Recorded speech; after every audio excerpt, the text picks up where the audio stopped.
Welcome students, please like, share and subscribe my channel and hit the bell icon for more videos if you like. Today's topic is reproductive health. हमने पहले भी इसके बारे में पढ़ा था। पहली वीडियो में मैंने आपको रिप्रोडक्टिव हेल्थ के बारे में, RCH प्रोग्राम के बारे में और जो गवर्नमेंट ने इनिशिएटिव्स लिए हैं उनके बारे में बताया है। तो WHO के अकॉर्डिंग रिप्रोडक्टिव हेल्थ का मतलब क्या होता है, ये एग्जैक्ट डेफिनेशन आपने लिखनी होगी अपने एग्जाम में। Reproductive health means a total well being in all aspects of reproduction, that is physical, emotional, behavioural and social. इस चैप्टर में हम इन सभी चीज़ों के बारे में पढ़ेंगे कि किस तरीके से हमें क्या मेथड्स यूज़ करने हैं। अब हमारा क्वेश्चन है कि पॉपुलेशन एक्सप्लोजन कैसे हो रहा है। देखिए, बहुत तेज़ी से साइज़ बढ़ रहा है, ग्रोथ बढ़ रहा है पॉपुलेशन का, और इसका रीज़न क्या है कि डेथ रेट कम हो चुकी है।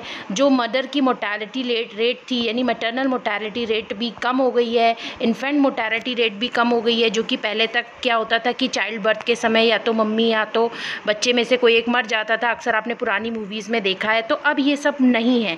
तो अगर इसी तरीके से बर्थ होता रहा, इस तरह से पॉपुलेशन बढ़ती रही, तो 33 ईयर्स में डबल पॉपुलेशन हमारी हो सकती है। तो अब हमें क्या करना है, हमें इस पॉपुलेशन को बढ़ने से रोकना है। तो इसके लिए हमारा पहला काम ये है कि raising the marriageable age. 18 years जो है वो फीमेल्स के लिए है इस समय, और 21 ईयर्स जो है वो मेल्स के लिए है मैरिज एज। एंड जो भी कपल्स हैं जिनकी स्मॉल फैमिलीज़ हैं, उनको कुछ इंसेंटिव्स दिया जाना चाहिए, जिससे कि वो जो हैं और ज़्यादा लोग उनको देख के खुश हों कि हाँ भाई कम फैमिली, बच्चे कम है तो इनको फ़ायदा हो रहा है, तो हमें भी फ़ायदा हो। बर्थ कंट्रोल मेथड्स जो है वो लोगों को पता होने चाहिए, जिससे वो अपनी फैमिली को जो है वो कम करने के बारे में सोचें। तो कॉन्ट्रासेप्टिव मेथड्स के बारे में पता होना चाहिए। पर ये कॉन्ट्रासेप्टिव मेथड होते क्या है? कॉन्ट्रासेप्टिव मेथड्स जो है वो फ्रेंडली होने चाहिए, ईजीली अवेलेबल, बहुत महंगा नहीं है कि भैया मिल ही नहीं रहा है, गरीब लोग भी नहीं खरीद पा रहे हैं। रिवर्सिबल होना चाहिए, मतलब अगर किसी का एक बच्चा है और वो दूसरे बच्चे के लिए कुछ समय का गैप चाहता है, तो जैसे ही वो इस कॉन्ट्रासेप्टिव मेथड को छोड़े तो उसके बॉडी में कोई इसका एडवर्स इफेक्ट नहीं होना चाहिए। And also it is non interfering with the sexual drive desire and the sexual act. इन चीज़ों का ध्यान रखना चाहिए। ये 12th के लिए बहुत इंपॉर्टेंट क्वेश्चन है। इसके अलावा हम इस चैप्टर में आप पढ़ेंगे कि बहुत सारे बर्थ कंट्रोल के मेथड्स कौन कौन से होते हैं। बर्थ कंट्रोल मेथड्स में 4 मेथड्स मेन होते हैं, जिसमें एक है natural method, second one is the barrier methods, devices and chemical methods. तो अभी हम पढ़ रहे हैं नेचुरल मेथड। नेचुरल मेथड में क्या होता है, देखिए आपने मेंस्ट्रुएशन साइकिल के बारे में पढ़ा है। तो नेचुरल मेथड 3 टाइप्स के होते हैं। ये 12th के पॉइंट ऑफ व्यू से काफ़ी इंपॉर्टेंट क्वेश्चन है, ध्यान दीजिएगा। तो मेंस्ट्रुएशन साइकिल में क्या होता है कि ये जो है ये आपकी होगी bleeding phase 1 to 5th days तक की, और उसके बाद जो है ये प्रोलिफरेटिव फेज होती है, और यहाँ पर यानी कि 14th डे जो होता है, 14th एंड 15th डे, ये ओव्यूलेशन का डे होता है। यानी कि इन 2 दिनों में एग की अवेलेबिलिटी जो होती है वो यहाँ पर होती है। एंड आपको ये अच्छे से पता है कि भाई फर्टिलाइजेशन अगर होगा तभी जो है वो यहाँ पर जो बेबी है उसका फॉर्मेशन होगा, जाइगोट फॉर्मेशन होगा। तो फर्टिलाइजेशन के लिए जो है एक मेल और एक फीमेल गैमीट की ज़रूरत पड़ती है। तो यहाँ पर जो फीमेल गैमीट है वो 14th एंड 15th डे पे अवेलेबल होता है। एंड ये वाला जो टाइम होता है, इस टाइम पे जो गैमीट है वो अवेलेबल, फीमेल गैमीट अवेलेबल नहीं होता है। तो नेचुरल मेथड में जो इसका फर्स्ट मेथड है वो मेथड होता है bye avoiding sex in the 14th to 17th day of the menstruation cycle. ठीक है, 14th से 17th डे के बीच में जो है यहाँ पर अवॉइड किया जाना चाहिए with the sex with your partner, और you can go through with taking a preventive measures. ठीक है, तो और बाकी का जो टाइम होता है उसे हम सेफ पीरियड कहते हैं, because there is no availability of the female gamete, that's why there is no chance of fertilization. तो ये नेचुरल मेथड का फर्स्ट टाइप हो गया। नेचुरल मेथड का second type is the withdrawal method और the coitus interruption method. Withdrawal method or coitus interruption method in which the male partner remove its penis from the vagina of the female partner just before the ejaculation. But this method cannot give you the 100% surety, because before the ejaculation also some sperms can deposit in the female genital tract. So second one is the withdrawal or coitus interruptus. ठीक है, ये method हो गया second method. Now third natural method, first one is the safe period, ठीक है, this is the unsafe period and rest remaining days are termed as a safe period. Next one is the withdrawal और coitus interruption method. And the third method is a lactational amenorrhea. See, in this method, the female after the delivery, when she shows the lactation period, it means कि delivery के बाद जब female जो होती है, एक माँ अपने बच्चे को जब दूध पिलाती है, लैक्टेशन पीरियड हो रहा होता है, तो उस दौरान उसके बॉडी में जो है हार्मोनल इम्बैलेंस होता है, जिसकी वजह से बॉडी में ओव्यूलेशन का जो प्रोसेस है वो नहीं होता है. और ओव्यूलेशन का प्रोसेस नहीं होता है, it means no menstruation cycle takes place. ठीक है, और मेंस्ट्रुएशन साइकिल नहीं होती है तो इसका मतलब है कि ओव्यूलेशन नहीं हो रहा है, यानी कि एग रिलीज नहीं हो रहा. और एग मीन्स फीमेल गैमीट. तो अगर फीमेल गैमीट ही रिलीज नहीं हो रहा है तो मेल गैमीट के साथ फर्टिलाइजेशन की पॉसिबिलिटी नहीं होगी, क्योंकि यहाँ फीमेल गैमीट नहीं है इस मेथड में. तो ये मेथड भी जो है ये श्योरिटी देता है बर्थ कंट्रोल के लिए. मगर इस मेथड की प्रॉब्लम ये होती है कि you can not trust in this method completely, because you can not know that for this method the lactation should be proper. Means कि जो मिल्क फॉर्मेशन है वो इतना सफिशिएंट होना चाहिए कि वो इस ओव्यूलेशन के प्रोसेस को रोक सके. तो ये मेथड भी जो है आपको 100% सेफ्टी नहीं देता. तो ये है कुछ barrier methods which is used by the male as well as females, and this methods are very effective for sexually transmitted diseases. तो अभी हमने क्या पढ़ा, बैरियर मेथड्स पढ़ा. बैरियर मेथड की एक खासियत ये होती है कि केवल यही एक इकलौते ऐसे मेथड्स होते हैं जो कि हमको एसटीडीज़ यानी कि सेक्सुअल ट्रांसमिटेड डिसीज से बचाते हैं. अगला मेथड है आपका इंट्रा यूटेराइन डिवाइसेस. आईयूडीज़ कॉमनली इनको कहा जाता है. इंट्रा यूटेराइन डिवाइसेस जो होती हैं, ये डिवाइसेस केवल फीमेल्स यूज़ कर सकती हैं. This devices can not be used by a male. ठीक है, तो ये इंट्राइन डिवाइसेस कितने टाइप की होती है, क्या होता है, देखिए इसका पहला जो होती हैं वो होती हैं आपकी कॉपर रिलीजिंग आईयूडीज, यानी वो आईयूडीज जिसमें कि कॉपर रिलीज होता है. ठीक है, तो कॉपर रिलीजिंग आईयूडीज के एग्जाम्पल है, ये आपके नीट वगैरह में भी काफ़ी पूछे जाते हैं.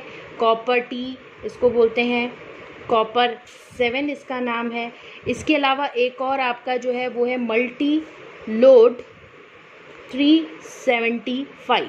ये नीट में आया हुआ क्वेश्चन है कि मल्टी लोड 375 किस तरीके की यूटेराइन डिवाइस है. तो ये जो है ये कॉपर रिलीजिंग यूटेराइन डिवाइस है.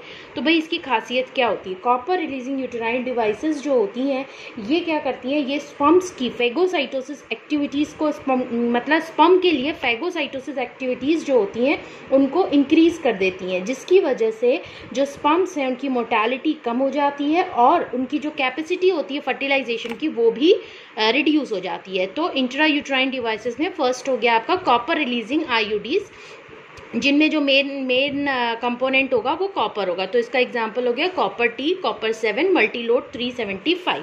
इसका सेकेंड एग्जांपल अगर हम बोलें तो वो होती हैं आपकी नॉन मेडिकेटेड आईयूडीज.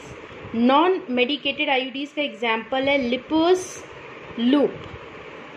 ये नॉन मेडिकेटेड आईयूडीज क्या करती हैं, ये भी स्पर्म्स की फेगोसाइटोसिस एक्टिविटीज़ को बढ़ा देती हैं, जिससे कि वो जो है वो यूट्रस में एक्टिविटीज़ बढ़ाती हैं. तो यूट्रस क्या करने लगता है कि ज़्यादा से ज़्यादा ये यूट्रस में इम्प्लांट होती हैं, ये ध्यान दीजिएगा.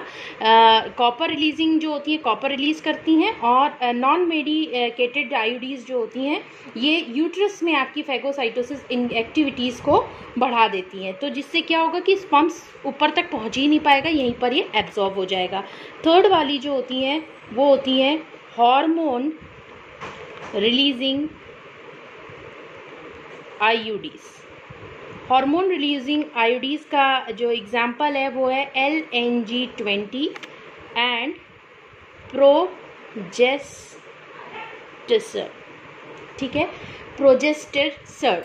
तो ये जो आपका नाम है, ये दो हार्मोन रिलीजिंग आईयूडीज हैं. ये क्या करती हैं, ये यूट्रस को अनसूटेबल बना देती हैं. इनमें से हार्मोन्स रिलीज होता है, और ये हार्मोन की वजह से क्या होता है कि जो यूट्रस होता है वो इम्प्लांटेशन के लिए, मतलब अगर फर्टिलाइजेशन हो भी जाता है तो उस केस में भी यूट्रस जो है वो फ्यूचर फीटस को अपने अंदर इम्प्लांट नहीं होने देता है, जिसकी वजह से जो प्रेगनेंसी है वो अवॉइड हो जाती है। तो ये है इंट्रा यूटराइन डिवाइसेस। इसे इस तरीके से यूट्रस में इम्प्लांट किया जाता है, बट इनकी प्रॉब्लम सिर्फ इतनी है कि इन्हें फीमेल्स यूज़ कर सकती हैं, मेल्स नहीं। और जैसा कि मैंने अभी आपको बताया कि कॉपर टी, मल्टी नोड, इस तरीके से कॉपर रिलीजिंग और एंजाइम वाले जो भी थे उनके बारे में। नेक्स्ट मेथड हमारा है केमिकल मेथड। केमिकल मेथड्स में आपके 3 मेन मेथड्स होते हैं। एक होता है spermicidal jellies, second one is the hormonal pills and third one is implants. जैसे कि इंट्रा यूटराइन डिवाइसेस में होता है कि ये डिवाइसेस सिर्फ फीमेल्स यूज़ कर सकती हैं, उसी तरह से केमिकल मेथड्स में जो मोस्ट ऑफ द मेथड है केमिकल मेथड के, वो भी फॉर फीमेल्स ओनली। ठीक है, तो स्पर्मिसाइडल जेली क्या होती है कि ये जेली जो होती है इसमें केमिकल यूज़ किया जाता है। जो कॉमन केमिकल यूज़ किया जाता है वो होता है लैक्टिक एसिड।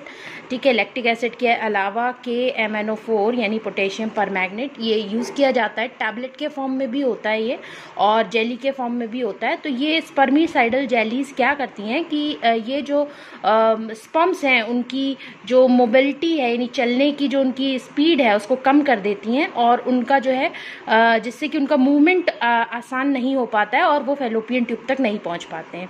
ये केमिकल मेथड में आता है। अगला आपका है हार्मोनल पिल्स। काफ़ी इंपॉर्टेंट क्वेश्चन है ये बोर्ड के हिसाब से। तो इसमें 2 तरीके की पिल्स होती है। एक पिल का नाम है आपकी माला डी और दूसरी पिल का नाम है सहेली। सहेली पिल पे काफ़ी सारे क्वेश्चंस आए हुए हैं। तो माला डी जो होती है ये एक पिल है, इसमें कॉम्बिनेशन होता है प्रोजेस्टेरॉन एंड एस्ट्रोजन का, and this hormone inhibit the secretion of FSH that is the follicle stimulating hormone and LH that is luteinizing hormone, and hence they stop the ovulation. Okay, तो ये जो माला D होती है इसकी problem ये कि भाई इसमें एक पैकेट होता है जिसमें कि पूरी 28 टैबलेट्स होती हैं। जो आपका पीरियड्स होते हैं, मेंस्ट्रुएशन साइकिल, उसको देखते हुए डिज़ाइन की जाती है। तो इसमें जो है वो हार्मोन आपका प्रोजेस्टेरॉन और एस्ट्रोजन का कॉम्बिनेशन होता है, ये डेली खानी पड़ती है। और ये जो गोली होती है मालाडी, ये स्टेरॉइडल होती है, यानी कि इसमें आपका हार्मोन है प्रोजेस्टेरॉन और एस्ट्रोजन, इसलिए ये स्टेरॉइडल है। सहेली के बारे में खास बात ये है कि ये एक नॉन स्टेरॉइडल टैबलेट होती है जो कि डेवलप हुई थी CDRI that is central drug research institute Lucknow के द्वारा, और इसमें जो खास केमिकल होता है उसका नाम है सेंटक्रोमेन। ये इसमें खास केमिकल होता है और ये नॉन स्टेरॉइडल टैबलेट है, यानी इसमें किसी भी तरीके का hormonal combination that is progesterone और एस्ट्रोजन नहीं है। तो इन दोनों में से जो बेस्ट होती है वो ये होती है, क्योंकि सहेली के कोई साइड इफेक्ट्स नहीं होते हैं। मालाडी के कुछ फीमेल्स में साइड इफेक्ट्स होने की पॉसिबिलिटी रहती है, बट सहेली के साइड इफेक्ट्स थोड़े कम होते हैं, और इसे जो है ट्वाइस इन अ वीक खाना पड़ता है first 3 months, and after that you can take once in a week. अगला जो कैटेगरी केमिकल मेथड में आता है, पहला हमने पढ़ा spermicidal jelly, second hormonal pills, third category है इम्प्लांट्स। तो इम्प्लांट्स में क्या होता है, इम्प्लांट्स ये जो होते हैं ये अंडर द स्किन लगाए जाते हैं और इंजेक्शन के फॉर्म्स में भी होते हैं। और ये इम्प्लांट्स जिसमें नॉर प्लांट, इसका एक एग्जाम्पल है आपका नॉर प्लांट। ठीक है, तो ये नॉर प्लांट जो होता है वो 6 मैच स्टिक्स के फॉर्म में होता है, कैप्सूल होती है इसमें छोटी छोटी सी, जिसमें स्टेरॉइड हार्मोन्स होते हैं, और ये स्किन के अंदर नियर द इनर आर्म लगा दिया जाता है, एल्बो के पास। और ये कैप्सूल्स क्या करती हैं, ये प्रोजेस्टेरॉन हार्मोन को सिक्रीट करती हैं। तो इसका फ़ायदा ये होता है, बात तो दोनों में एक ही है, पिल्स में भी वही चीज़ है और इम्प्लांट्स में भी वही चीज़ है, मगर इम्प्लांट्स का फ़ायदा ये होता है कि they are effective for the longer period. ठीक है, तो ये इसका खासियत होती है।